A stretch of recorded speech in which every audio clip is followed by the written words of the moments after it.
O texto que eu quero compartilhar com vocês nessa noite está em Romanos, no capítulo 15, verso 1.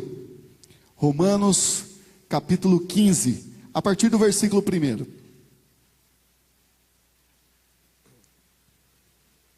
A nossa fé, a nossa esperança, elas precisam estar em Deus, e nós vamos compartilhar algo sobre essa questão nessa noite. Deus, Ele prepara as coisas, queridos, de um jeito incrível.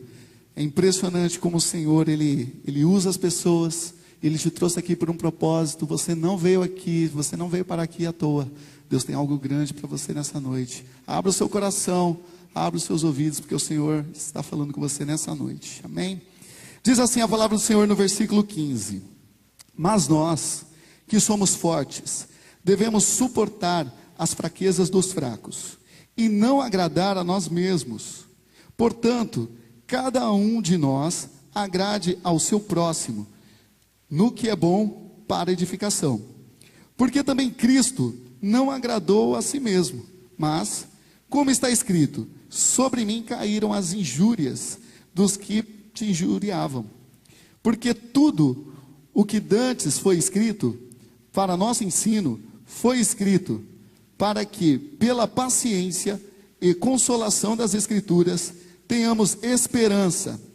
Ora, o Deus de paciência e consolação vos conceda o mesmo sentimento, uns para com os outros, segundo Cristo Jesus, para que concordes a uma boca, glorifiqueis ao Deus e Pai, nosso Senhor Jesus Cristo. Portanto, recebei-vos uns aos outros, como também Cristo nos recebeu, para a glória de Deus. Mais o versículo 14: Eu próprio, meus irmãos, certo estou a respeito de vós, que vós mesmos estáis cheios de bondade, cheios de todo o conhecimento, podendo admoestar-vos uns aos outros. Amém, até aqui. Senhor, obrigado pela tua palavra. Obrigado, Deus, porque o Senhor é maravilhoso. O Senhor é um Deus que nos capacita. Que o Senhor venha falar através de nós nesse momento. Que o Senhor venha nos encher do teu Espírito. Que nós possamos diminuir e que nesse momento o Senhor fale à tua igreja, Pai. Abre os corações nesse momento para receber a tua palavra. Abre, Senhor, nesse momento, Senhor, cada coração aqui, Deus, para que o seu Espírito possa atingir, Deus, o mais profundo, Senhor, e possa falar no coração de cada um aqui, em nome de Jesus, amém. Pode sentar. Nós vamos falar hoje sobre algo muito importante, que é a maturidade espiritual. Esse estudo que nós estamos fazendo, essa conversa que nós vamos ter aqui, essa palavra que eu trouxe hoje para vocês, é uma continuação da nossa palavra que foi passada aqui no ano passado, ali no final de julho, quando nós falamos sobre o tema expertise, sobre Paulo e sobre o discipulado. É uma continuidade daquela palavra. Se você não viu, você consegue lá na página da JNI, tem todas as pregações, todos os cultos ali, tá bom? O desafio nosso é permanecer. O nosso desafio é permanecer. Muitas vezes as pessoas chegam até aqui, as pessoas cantam, as pessoas celebram, as pessoas vêm ao altar, mas os dias nem sempre são tão bons. Muitas vezes vêm as tempestades, vêm as dificuldades, e permanecer é o grande desafio. A gente não consegue lidar com os ventos, nós não conseguimos lidar com as situações, e muitas vezes nós saímos da casa de Deus, como se Deus fosse o culpado de tudo, e a gente acha que encontraremos solução em outro lugar. Muitos se sentaram aí onde você está, e não conseguiu resistir, e não conseguiu permanecer, por falta de vários fatores. São várias situações que envolvem isso. Mas isso é algo tão importante para conversarmos e para que vocês possam entender na palavra, e a gente possa estudar isso junto. Porque não adianta só uma pessoa se converter. É preciso que ela cresça em Cristo. É preciso que ela chegue a um amadurecimento. E o amadurecimento espiritual é algo que muitas vezes nós não percebemos. Pergunte para si mesmo, qual é a sua idade espiritual? Né? Muitas vezes a gente tem vergonha de falar a nossa idade ali, né? Quantos anos você tem? O pessoal não gosta muito de falar, mas e a sua idade espiritual? Né? Eu não estou falando de quanto tempo você tem de igreja, entende? Eu não estou perguntando quanto tempo você se converteu. Eu estou falando sobre maturidade, na hora da dificuldade, na hora da tomada de decisão, na hora que o nervosismo bate a porta, na hora que você não tem para quem recorrer. Como você age nesse momento? É nesse momento que a gente descobre quem nós somos e qual é a nossa idade espiritual. Será que a gente simplesmente age como uma criança nesse momento? Maturidade é algo que se adquire com o tempo. Esse texto, para que vocês tenham uma ideia, foi escrito por Paulo por volta de 56 a 57 depois de Cristo, né? Paulo ele estava na casa de Gaio e Tércio redigiu essa epístola, né? Essa carta que era para a igreja de Roma. A igreja de Roma é uma igreja muito antiga, uma igreja que não se sabe ao certo qual foi o início dela. Ela tem uma origem desconhecida. Alguns dizem que os primeiros que começaram a cultuar em Roma foram originados daquele dia de Pentecostes, onde Pedro pregou e ganhou mais de 2.000 pessoas, e tinha muitas pessoas de outras cidades, e voltaram para suas cidades, e provavelmente ali tinha romanos, e ali começaram o evangelho. Paulo está escrevendo aqui para uma igreja madura, uma igreja que é mais antiga, uma igreja que já está há um tempo na fé. E ele começa a trabalhar de uma forma onde a gente começa a entender ali alguns princípios sobre essa questão espiritual, sobre essa questão do nosso dever no reino de Deus, né? Então, Paulo, ele estava em missão, ele estava sempre fazendo novos lugares, ele ia em alguns lugares, ele pregava, ele ali fazia discípulos, ele cuidava das pessoas por um tempo, e depois ele partia para um novo lugar. Principalmente um lugar onde o evangelho ainda não tinha sido pregado. Paulo sempre queria estar em um lugar que era a primeira vez que o evangelho estivesse sendo pregado ali. Ele não ia em lugares onde já tinha um outro pregador, ele queria realmente atingir povos que ainda não tinham sido alcançados. E ali onde ele estava, ele já tinha alcançado todo mundo. E Paulo, ele era romano, né, de nascença, mas ele nunca tinha conhecido a cidade de Roma. E a cidade de Roma na época era o centro do mundo, né, a capital do império.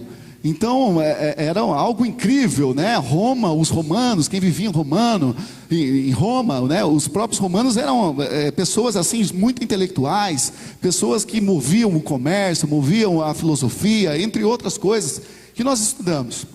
Nessa época, o imperador era Nero. E Paulo, ele percebe que ele tinha cumprido a sua missão ali, e ele começou a pensar em qual seria o seu novo estágio, onde ele iria pregar, quais eram os povos que ainda precisavam ser alcançados. E aí ele percebeu que a Espanha era uma porta incrível, e ele começou a projetar a sua viagem para a Espanha, para ali constituir uma igreja. Só que para o caminho até a Espanha tem Roma. E ele se encheu de alegria, e ele fala isso nos primeiros capítulos, da alegria dele em poder passar um tempo junto com a igreja que ali estava. E nesse capítulo e todo o livro de Romanos, Paulo, ele coloca toda a sua teologia de uma forma incrível. O livro de Romanos é um livro que mostra tem muitas informações sobre graça, sobre o amor, sobre santificação, sobre redenção. É um livro incrível que você precisa ler. Como ele estava falando com intelectuais, como ele estava falando com pessoas que estavam no centro ali do mundo, né? A capital do mundo, vamos dizer assim. Então ele gasta, né? Ele gasta bastante, ele discursa muito bem aqui. É um livro incrível. E aqui ele está falando exatamente com esta igreja, com a igreja que estava nesse contexto. É importante a gente sempre entender o contexto de onde nós estamos lendo. E ele diz lá no primeiro versículo, né? Mas nós que somos fortes, devemos suportar as fraquezas dos fracos. Suportar não é aquela coisa assim, ai meu Deus, suportar a fraqueza, vou suportar. Não é isso. O suportar a fraqueza dos fracos é você realmente, como essa Bíblia está aqui em cima, e nós temos toda essa estrutura suportando ela para que ela esteja aqui firme, entende? Aqui ele está falando para os mais velhos e para a igreja mais antiga que é dever dos mais velhos cuidar dos mais novos, é dever da igreja amar uns aos outros e cuidar uns dos outros, para que a gente possa permanecer. Então aqui nós temos um primeiro segredo, uma primeira informação que ele coloca, que é um propósito importante para a igreja. Ele continua falando que nós não devemos agradar a nós mesmos, não é verdade? Nem o próprio Cristo procurou agradar-se a si mesmo. E isso é fato, né? O tempo todo nós vemos Cristo negando a si mesmo e amando as pessoas, e estando com os outros. E é interessante porque agradar aos outros não é uma coisa muito fácil. Negar a nós mesmos, né? E é interessante que o texto fala o seguinte, ó: portanto, cada um de nós agrade ao seu próximo no que é bom para edificação. É bom ressaltar aqui, né? Não é agradar em qualquer coisa, entendeu? É agradar naquilo que é bom, naquilo que edifica. Mas nós devemos servir uns aos outros, nós devemos apoiar uns aos outros, nós devemos fortalecer uns aos outros. E muitas vezes agradar uns aos outros requer negar a nós mesmos, requer abrir mão do nosso tempo, muitas vezes, para estar com alguém, requer, às vezes, recursos financeiros, entre outras coisas. É não nos importar conosco, com nós mesmos, como princípio, né, como em primeiro lugar, mas é você sempre olhar para o próximo. É isso que ele estava falando aqui. Isso é negar a si mesmo. Não é que você não vai se importar mais com você, mas é que você sempre é intencional, e você sempre está de olho em quem está à sua volta e quem Deus coloca à sua volta. Porque quando a gente canal de Deus na vida de uma pessoa, pode ter certeza que Deus está olhando para nós, as nossas necessidades e o que a gente precisa. Mas agradar os outros não é fácil. Nós temos a nossa raiz adâmica, né? Tem uma frase interessante de Lutero, né? Ele diz que ele achava que no batismo nas águas, Adão iria morrer ali nas águas, né? E aí ele descobre que Adão não morreu, porque o desgramado sabia nadar, né? Aí ele falou: agora eu vou ter que matar o Adão todo dia.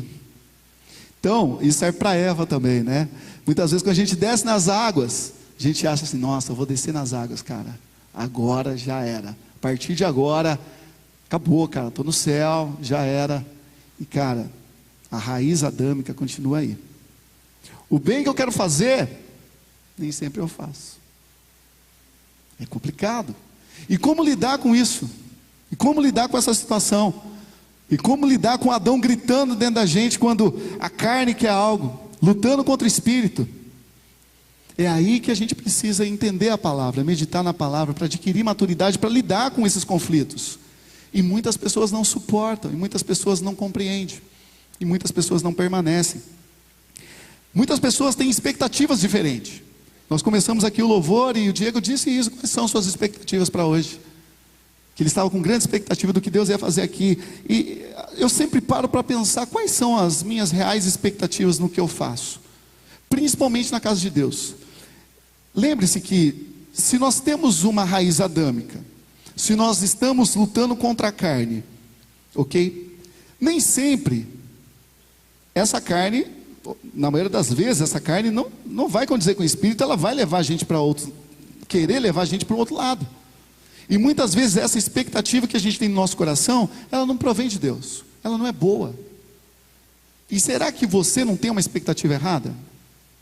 Muitas pessoas entram na igreja com expectativas diversas. Tem pessoas que vêm na igreja e o objetivo dela é ser abençoada, porque ela está passando uma situação difícil. Ela precisa talvez de um automóvel, de uma casa, precisa sair da casa da sogra, ou precisa casar, ou está desempregado, ou está precisando de uma cura, e ela sabe que Deus pode fazer isso. Então ela vem à igreja com um objetivo: ser abençoada.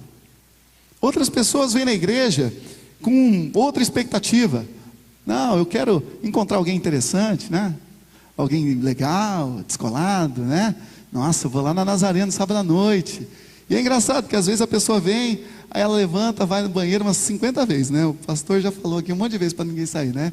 E levanta, e sai, e volta, e vai, né? O pescoço chega a doer, de tanto que, só aqui caçando, né? Procurando. Expectativas, né? Aqui é um bom lugar para você encontrar alguém. Mas qual é a essência? Qual é a real expectativa? Né?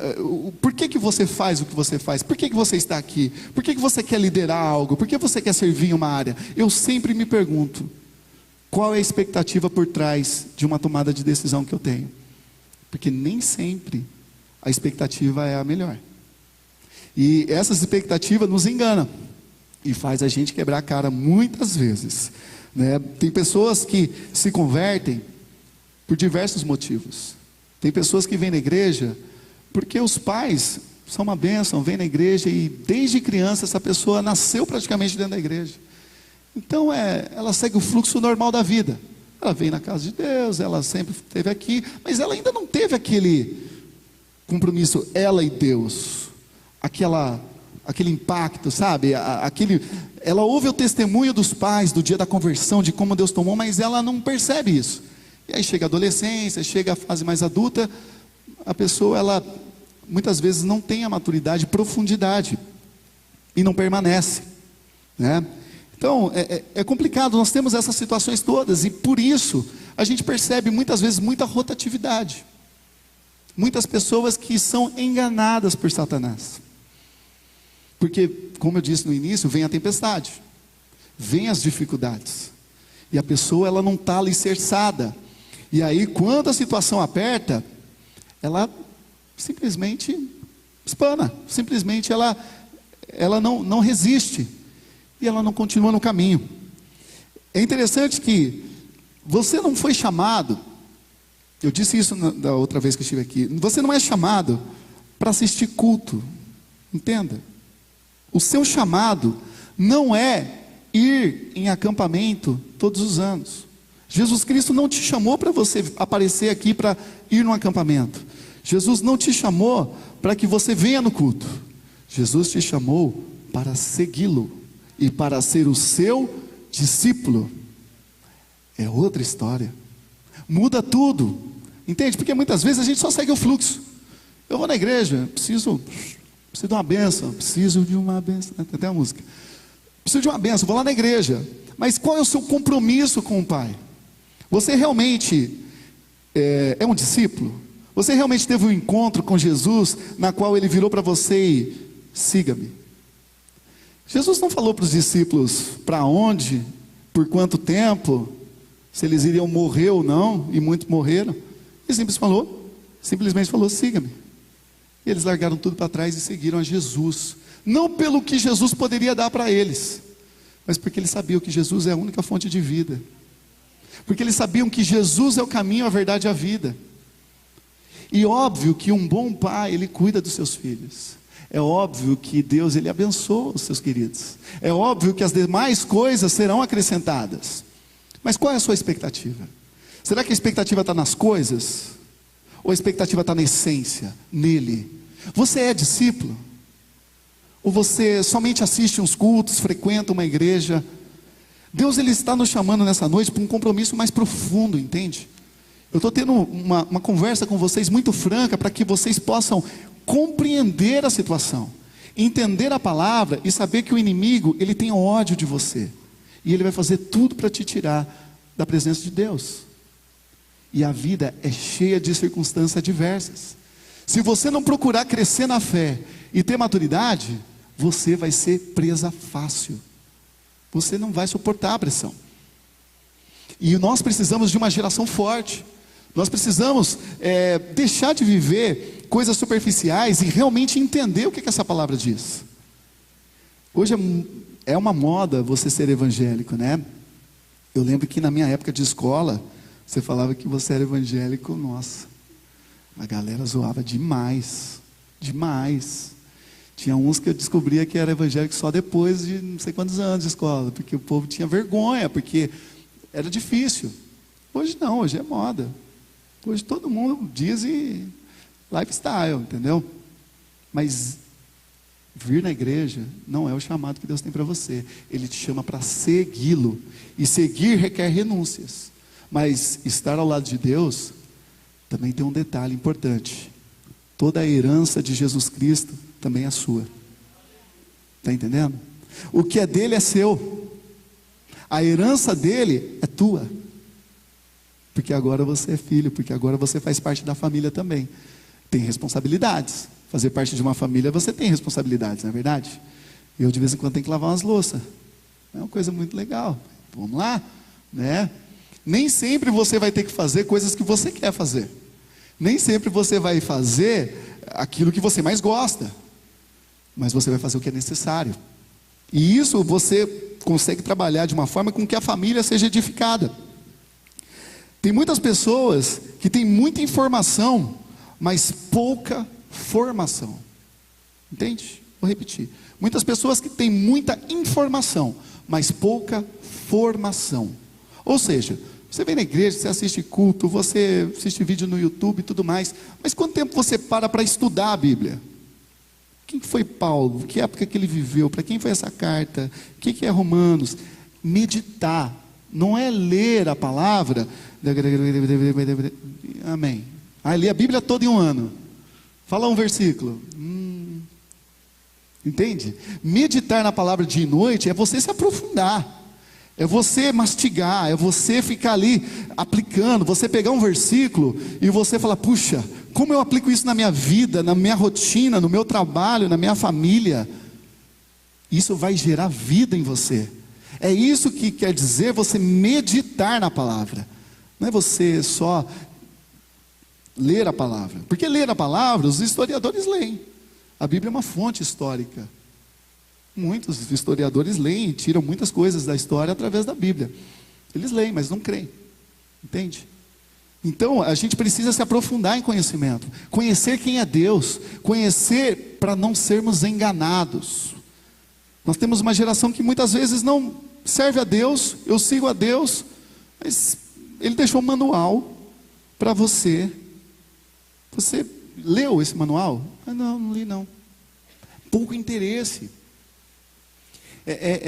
E assim, a gente vive numa época onde tudo é tão fácil. A gente consegue abrir um vídeo no YouTube, a gente consegue baixar uma Bíblia online, a palavra está na nossa mão.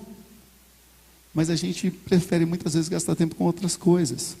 E a gente fica fraco, raso. Qualquer um nos engana, porque não temos conhecimento suficiente. É interessante também perceber que, além dessa pouca formação, né? Muitas vezes as pessoas, elas não foram acompanhadas, não foram discipuladas. Então a pessoa, ela não tem uma prática de Bíblia. A pessoa também, ela nunca teve um acompanhamento. Ela nunca andou com alguém. Uma pergunta que eu te faço: quem te aconselha? Quem que te dá conselhos? Sabe quando a situação está complicada? Sabe quando toca aquele zapzinho lá? Aí você olha, misericórdia. Quem que te dá conselho? Vai, responde. Deleta isso. Plup, lá no Facebook. E aí? Quem que te aconselha? Quem que anda com você? Cara, quando eu comecei a andar com Cristo, eu fui um pouco radical nesse sentido. Porque eu sei que a mentoria, ela molda muito. Quem que está andando comigo? Quem que está me influenciando? Às vezes a gente nem percebe que a pessoa está influenciando a gente. Mas não, a gente está lá com a turminha da faculdade, de repente a gente está igualzinho, cara. Critica muitas vezes os caras, mas de repente está igualzinho. Você está sendo discipulado por alguém? Quem te mentoria? Você tem uma pessoa de Deus que está andando com você, e quando você passa pelas provações, e quando você passa pelas dificuldades, você sabe que você tem uma pessoa que realmente é uma pessoa de Deus que vai te orientar com relação à palavra? Pergunte isso para você mesmo. Responda para você mesmo. Você precisa de alguém para andar junto. Você não pode andar sozinho. Você não foi feito para isso. Quando Deus criou Eva, não era apenas uma família que Ele estava criando. Ele estava colocando 2 seres humanos para andar juntos. Entende? Porque o homem não pode viver só. Não é só com relação a homem e mulher. É ter um outro ser humano ao lado. A gente precisa de alguém para andar junto. E muitas vezes a gente escolhe quem? Escolhe sempre as pessoas que às vezes nos levam lá, ó, para lá, né? E às vezes você chega todo bonitão, toda bonitona aqui na igreja, ai, não olhou na minha cara, não falou comigo. Ai, eu fui, não sei o que aconteceu com a pessoa me falou isso. Não vou mais na igreja. Deus não gosta de mim. O que Deus tem a ver com isso? Entende? Aí a pessoa simplesmente vai embora. Não conhece Deus. Entende? Nós temos que ter paciência, nós temos que entender que aqui no corpo nós temos dificuldades. Você tem a sua dificuldade, eu tenho a minha dificuldade. Muitas vezes eu estou diante de uma situação e eu tenho um pensamento, a outra pessoa tem outro pensamento. A pessoa age de uma forma, eu ajo de outra. Mas nós somos um corpo, nós temos que aprender a lidar com as nossas diferenças. Não vou nem entrar no lance da política aqui para não gerar um debate maior. Diferenças. A gente tem que aprender porque nós somos uma família. O amor acima de tudo tem que prevalecer um para com os outros. Independente se você é corintiano, cara. Entendeu? Bem, você tem 2 Mundial e 1 Libertadores, mas amém.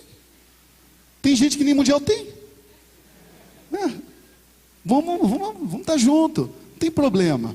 Cada um tem um jeito, cada um é diferente um do outro. Mas não deixe que isso apague a chama que há no seu coração. Não deixe que o seu irmão, que às vezes é mais fraco na fé, diminui a tua vontade de servir, de estar na casa de Deus. Não permita, porque isso é uma estratégia de Satanás contra a sua vida. E você muito inocente cai. E você muito inocente coloca a culpa em Deus. Entenda que as pessoas estão crescendo, as pessoas estão amadurecendo, as pessoas estão numa fase de crescimento espiritual. Você precisa aprender a perdoar como Deus perdoa. Você precisa tratar as pessoas como Deus trata. Maturidade é fazer o que é preciso. Numa família, às vezes a gente tem dificuldades. A gente releva. Não é assim? Não é assim que você faz na sua casa? Você não releva? Quando com seus pais, muitas coisas, com seus irmãos, você releva, é a família, é assim mesmo. Não é? Releva. Porque a família é isso. Tem as dificuldades, mas nós não podemos viver sem. E o nosso crescimento espiritual é muito parecido com o nosso crescimento biológico. E com as fases da vida. Então, por exemplo, para você entender melhor. Quando nós somos crianças, bebezinho, o que o bebê faz? O bebê, ele mama, manda embora o que mamou, e chora para alguém vir trocar ele. Não é verdade? E se não vier, ele chora mais alto. E se tiver com fome, chora mais alto. Por quê? Porque ele é servido o tempo todo. E o que as pessoas fazem? Ah, que bonitinho, né? Ele é servido o tempo todo, é mimado o tempo todo, mas é um bebê. Só que esse bebê cresce, se torna uma criança. Ele não tem mais isso. Já sabe ir no banheiro sozinho, já sabe comer sozinho, já sabe fazer as coisas. Só que a criança, ela é engraçada, né? Porque a criança, dependendo da fase dela, né? Você fala assim, as crianças não é para vir. Eu não sou criança. Né? Não é criança, o que você é? Pré-adolescente. Eu dou aula de violão em alguns colégios, então eu lido muito com essas situações. E é interessante que a criança, você tem que estar o tempo todo de olho. Por quê? Se você não tiver de olho na criança, ela vai fazer bagunça, ela vai aprontar. Não é verdade? E os adultos já muda. Quando nós estamos na fase adulta, apesar de ter muito adulto também, que, pelo amor, né? Mas na fase adulta, o que acontece? Nós já temos uma outra situação, uma outra realidade. Nós já começamos a trabalhar, nós já começamos a fazer as nossas coisas, nós já começamos a constituir família e nós começamos a gerar outras pessoas. No crescimento espiritual é a mesma coisa. Quando você chega diante da casa de Deus, quando você aceita Cristo como seu Salvador, você está dando os seus primeiros passos na fé. Você é servido, não só pelos homens, mas por Deus. A forma de Deus falar com você é diferente. Porque você está chegando agora, porque a sua cabeça, ela está compreendendo, assimilando tudo isso que está acontecendo. Então muitas vezes você chora e plim, está ali a mamadeira. Muitas vezes você tem uma dificuldade, as coisas se resolvem mais rápido. Eu lembro que quando eu era novo convertido, parece que eu orava, as orações eram respondidas mais rápido. Cara, é impressionante. Hoje parece que Deus fala assim, vamos trabalhar um pouquinho mais. Vamos te dar um pouquinho mais de paciência e dependência. A gente vai aprendendo. Mas a criança não, porque Deus sabe o limite dela, né? Agora, quando depois que um bebê passa para a fase de uma criança, a situação já muda.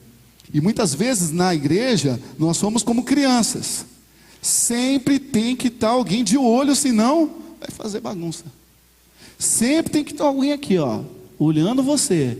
Porque se deixar um minuto, acende o fogo, sobe em cima do sofá, pega o cachorro, joga no ventilador. Misericórdia, entendeu? Então, a criança, ela é assim, ela é meio inconsequente. Ela quer viver o hoje, ela quer fazer o agora, ela quer brincar. Ela acorda às 7 horas da manhã e já liga a TV, quer assistir desenho, não quer perder um minuto da vida dela. É criança. E muitas vezes a gente, na fase espiritual, a gente é como criança. A gente quer fazer, a gente não se importa com nada, a gente quer tudo do nosso jeito e sempre fazendo bagunça. Mas na fase adulta, a gente já começa a ser diferente. Na fase adulta, a gente começa a gerar outras vidas. E não só gerar outras vidas, mas nós passamos a cuidar de outras. Entende? Na fé, onde você está? Será que você é um bebê que, se o som está alto, você chora? Se a luz está mais apagada, você chora? Se o culto atrasou, você chora? Tudo tem que ser do seu jeito para te agradar, porque você é um bebê. Você vai chorar mais alto se ninguém te ouvir, e senão você vai sair da igreja. Será que você é um bebê espiritual? Será que o tempo todo as pessoas têm que estar te servindo, porque senão você vai abrir um berreiro? Ou será que você é uma criança?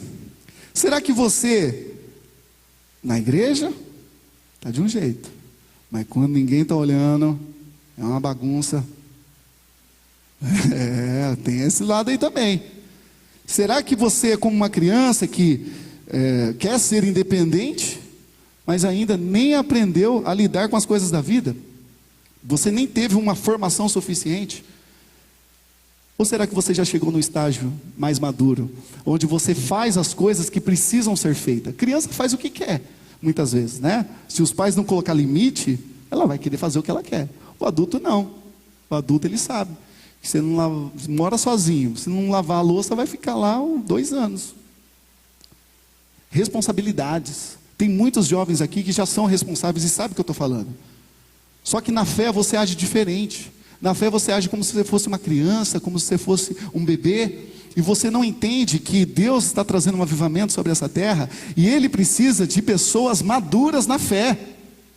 Ele precisa de pessoas fortes, como o versículo diz aqui no começo. Mas nós, que somos fortes, devemos suportar as fraquezas dos mais fracos. Só que muitas vezes a gente só tem fracos.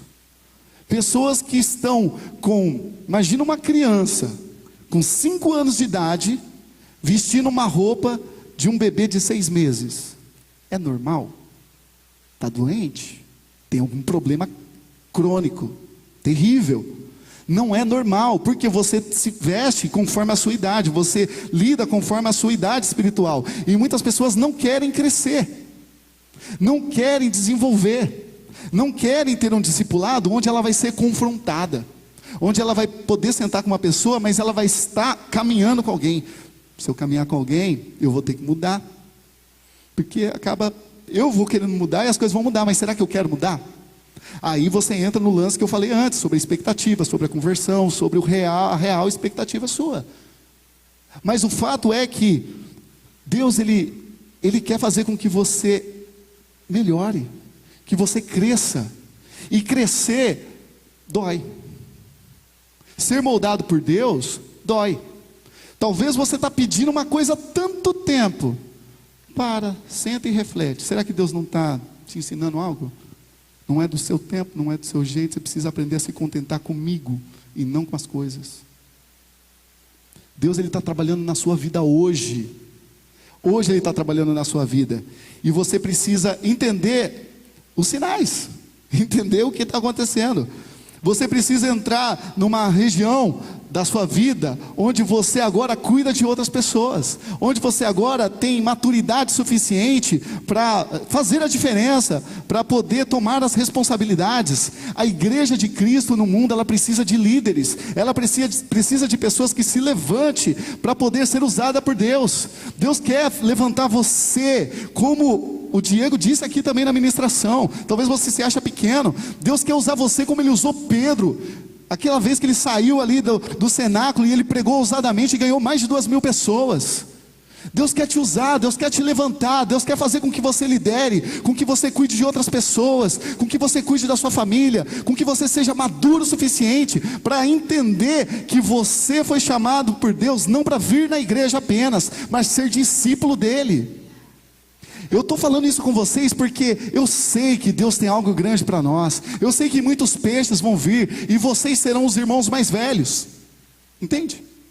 Vocês serão responsáveis por cuidar deles. Aí você pode falar, nossa, mas eu sei tão pouco. Mas quem não chegou ainda não sabe nada. Você sabe alguma coisa. E é o Espírito Santo que capacita. Deus, ele precisa de você. Deus, ele está moldando você para que você cresça, para que você vá para cima, para que você vá adiante. Deus tem um propósito bem definido. E o propósito para você é estabelecer, estender o reino de Deus. O seu propósito é estender o reino de Deus. O seu, estou falando de você. Esse é o propósito da sua vida. É por isso que Deus colocou você naquele trabalho, é por isso que Deus colocou você naquele bairro, naquela família. Você foi chamado por Deus para estender o reino dele, anunciando a palavra, mas também formando pessoas, discipulando pessoas. Eu acho que chega de viver o raso, chega de viver sem ter uma profundidade com Deus. Deus, ele quer te fazer pai de multidões. Deus, ele quer fazer com que muitas pessoas venham até ele através da sua vida. Entende? Ele quer usar a sua vida para impactar o mundo, para impactar a sua família, para impactar a sua região. Mas você ainda está querendo a mamadeira. Não está na hora da gente se levantar, não está na hora da gente ir para cima, não está na hora da gente falar, Deus, vamos, eu estou contigo, estou passando dificuldades, estou tendo adversidades, mas eu vou procurar alguém para andar junto comigo. Não vou andar mais sozinho, eu não vou deixar de fazer o que eu estou fazendo. Eu estou vivendo um ciclo que eu não saio dele. 40 anos no deserto, a mesma coisa, a mesma coisa, a mesma coisa. Deus quer mudar a sua história, Deus quer mudar a sua vida, Deus quer mudar esse ciclo e quebrar esse ciclo na sua vida. Mas você tem que dar o passo.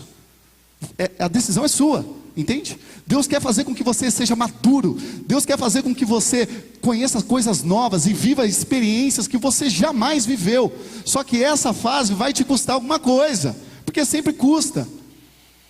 Mas você tem que estar preparado para que a tempestade, quando vier, ela não te abale e a sua casa esteja firmada na rocha. Amém? Se você talvez está chegando aqui hoje pela primeira vez, ou talvez você ainda não se decidiu por Cristo, eu quero te dizer que andar com Cristo é a melhor escolha que um homem, um ser humano pode fazer. Porque isso não impede você de passar por tribulações ou problemas, mas te dá uma paz que o dinheiro não dá, que a noite não dá, que a bebida não dá, que as drogas não dão. Jesus Cristo, ele é a esperança para a nossa vida. Jesus Cristo, ele muda o nosso interior, que mesmo quando nós estamos passando uma situação difícil, a gente consegue ter alegria, porque essa paz, ela é sobrenatural. E se você acha que eu estou falando demais, depois você pergunta para algumas pessoas se não é assim. Não é verdade? Jesus Cristo, ele muda o nosso coração. Eu quero que vocês fiquem em pé, nós vamos orar já. É uma palavra de reflexão, é uma palavra para você olhar para si. Não olhar para o lado, não olhar para ninguém, mas para que você veja as suas reais expectativas. É momento de olhar para nós mesmos e perceber o que precisa ser mudado. Feche seus olhos nesse momento. Deus, ele está aqui e ele está falando com você. Deus está aqui e ele te chama para viver um novo estágio, para viver um novo tempo. Deus não aguenta mais te ver sofrer. Deus não aguenta te ver chorar. Ele te ama. Só que muitas coisas são reflexos das escolhas que você tem feito. Deus é um cavalheiro. Deus, ele tem o livre-arbítrio. As escolhas são suas. Mas Deus, ele coloca as opções diante de você. Deus, ele quer mudar a sua história. Deus, ele quer mudar esse ciclo. Ele quer fazer com que você pare de se frustrar com a igreja. Talvez você está frustrado, porque talvez alguém te machucou.